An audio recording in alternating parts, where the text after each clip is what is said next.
आज जंतर मंतर पर आरक्षण के खिलाफ में लोग हजारों की तादाद में उतरे थे, प्रदर्शन कर रहे थे, जातिगत आरक्षण हटाने की मांग कर रहे थे और ये भी कि अगर आरक्षण की व्यवस्था जो है उसमें सुधार की जरूरत है। मसलन SC ST में क्रीमी लेयर की व्यवस्था नहीं है और जहां क्रीमी लेयर की व्यवस्था है वो ठीक से लागू नहीं की जाती। तो ये जो कमियां हैं उसे दूर किया जाए और जातिगत आरक्षण हटाया जाए और आरक्षण की व्यवस्था को जातिगत हटाकर आर्थिक आधार पर किया जाए। और इन्हीं मांगों के साथ हजारों की तादाद में जंतर मंतर पर लोग इकट्ठा हुए थे। दरअसल कुछ दिन पहले इंस्टा पर एक रिजर्वेशन हटाओ आंदोलन के नाम से पेज बना, मिलियंस में फॉलोअर हुए और उन्हीं के आह्वान पर आज जंतर मंतर पर इकट्ठा हुए थे। पुलिस ने जंतर मंतर पर प्रदर्शन की इजाजत नहीं दी थी, बावजूद उसके हजारों की तादाद में इकट्ठा हुए थे और पुलिस बार बार कहते रहे कि आप रामलीला मैदान जाइए, लेकिन लोग वहां पर डटे रहे और एक स्थिति ऐसे आई कि पुलिस को वहां पर बल प्रयोग करना पड़ा और चोटें भी आई होंगी। तो ये अब आरक्षण एक ऐसा मसला है जिस पर कोई भी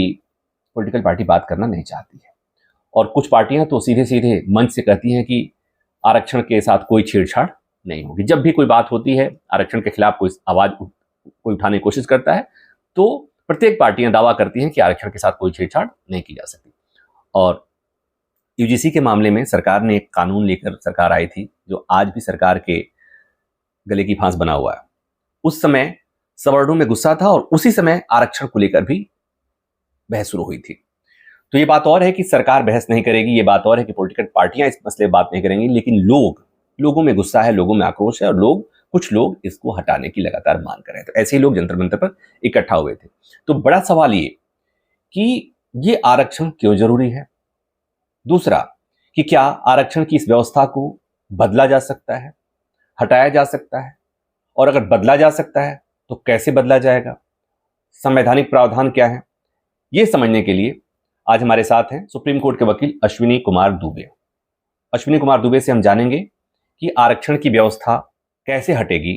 और अगर नहीं हटती है तो उसमें किस तरह का बदलाव किया जा सकता है और क्या बदलाव होगा भी क्या। तो स्वागत है अश्विनी जी। संविधान के अनुच्छेद 368 में ऐसी व्यवस्था है कि पार्लियामेंट को अगर लगता है कि किसी कानून में संशोधन करने की जरूरत है तो कानून में संशोधन किया जा सकता है। अनुच्छेद 368 खास तौर से पार्लियामेंट को यह पावर देता है कि जब कभी भी किसी भी रूप में संविधान के किसी भी आर्टिकल को बदलने की जरूरत है, संशोधित करने की जरूरत है, तो वो पार्लियामेंट में मेजॉरिटी से हटाया जा सकता है। केशवानंद भारती के केस में 13 जजेस बेंच ने कहा था कि बेसिक स्ट्रक्चर जो है बस संविधान का नहीं बदल सकता, संविधान की मूल भावना नहीं बदल सकती, बाकी संविधान में वर्णित तमाम प्रावधान जो है पार्लियामेंट अगर चाहती है जरूरत के हिसाब से तो बदल सकती है। उसी तरह से जो आरक्षण है वो आरक्षण भी अगर संविधान में अगर वो पार्लियामेंट में बैठे हुए लोग चाहें तो संविधान उन्हें आरक्षण को लेकर के कुछ नियम बनाने में, आरक्षण का प्रतिशत घटाने में या आरक्षण के प्रतिशत के अलावा आरक्षण को पूर्ण रूप से समाप्त करने में या EWS कैटेगरी को और रिप्रेजेंटेशन देने में ये किया जा सकता है। इसमें कहीं कोई व्यवधान नहीं है और इसीलिए हम देखें तो समय समय पर जब कभी भी कानून में परिवर्तन करने की जरूरत पड़ती है तो आर्टिकल 368 में दी गई शक्तियों का हमेशा जो है हवाला दिया जाता है। दूसरी बात यह है कि कॉन्स्टिट्यूएंट असेंबली के अगर आप डिबेट भी देखें तो आरक्षण को परमानेंट रूप से ऐसा नहीं स्थापित किया गया था कि हमेशा जो कॉन्स्टिट्यूशनल रिजर्वेशन है SC और ST का वो हमेशा रहेगा। वो डॉक्टर अंबेडकर और तमाम जो संविधान सभा के 289 मेंबर्स थे उन सारे मेंबर्स ने साफ तौर पर कॉन्स्टिट्यूएंट असेंबली में कहा था कि भाई आरक्षण बैसाखी नहीं है, एक सहारा है राजनीतिक रूप से, आर्थिक रूप से, सामाजिक रूप से पिछड़ों के उत्थान के लिए। अब चूंकि 75 साल से ज्यादा का समय बीत चुका है और बहुत सारे जो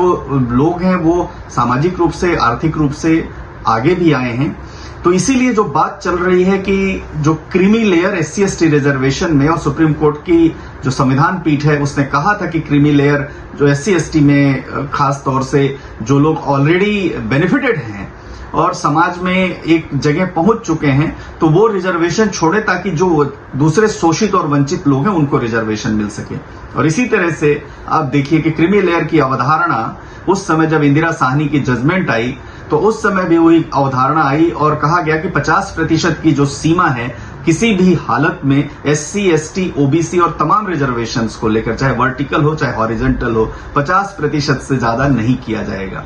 तो वो एक संवैधानिक पीठ की, सुप्रीम कोर्ट की जजमेंट भी है। लेकिन उसके बाद भी आप देखिए कि सरकारें अपने राजनीतिक लाभ के लिए रिजर्वेशन, जो ये जातिगत रिजर्वेशन है खास तौर से, उसको बढ़ाती जाती है, जबकि जरूरत है कि रिजर्वेशन जो है आर्थिक रूप से हो। तो संविधान कहीं नहीं रोकता है सरकारों की अपीजमेंट की जो पॉलिटिक्स है या सरकारों की जातिगत आधार पर रिजर्वेशन देकर वोट लेने की जो पॉलिसी है, उसके तहत जो है रिजर्वेशन नहीं हटा रहे हैं। संवैधानिक रूप से कहीं कोई ऐसी अड़चन नहीं है। और इसीलिए देखिए जो प्रोटेस्ट हो रहे हैं देश भर में, जंतर मंतर से लेकर तमाम, कि अगर आप हेल्दी डेमोक्रेसी चाहते हैं तो आप रिजर्वेशन को हटाइए। अगर आप चाहते हैं कि प्रोग्रेसिव लोग आए तो रिजर्वेशन को हटाइए। आप चाहते हैं कि समाज में हर किसी को बराबर उत्थान का मौका मिले तो आप आरक्षण का दायरा जातिगत के बजाय इकोनॉमिक, आर्थिक आधार पर रखिए ताकि सभी लोगों को प्रतिनिधित्व मिल सके। क्योंकि अगर प्रोग्रेसिव सोसाइटी में हम 2047 के विकसित भारत की जो भावना है उसको प्रधानमंत्री जी देख रहे हैं, तो 2047 की विकसित भावना के मुताबिक जो कंपटीशन है वो ओपन होना चाहिए। और वो ओपन तभी होगा जब रिजर्वेशन आर्थिक आधार पर होगा, ना कि जातिगत आधार पर।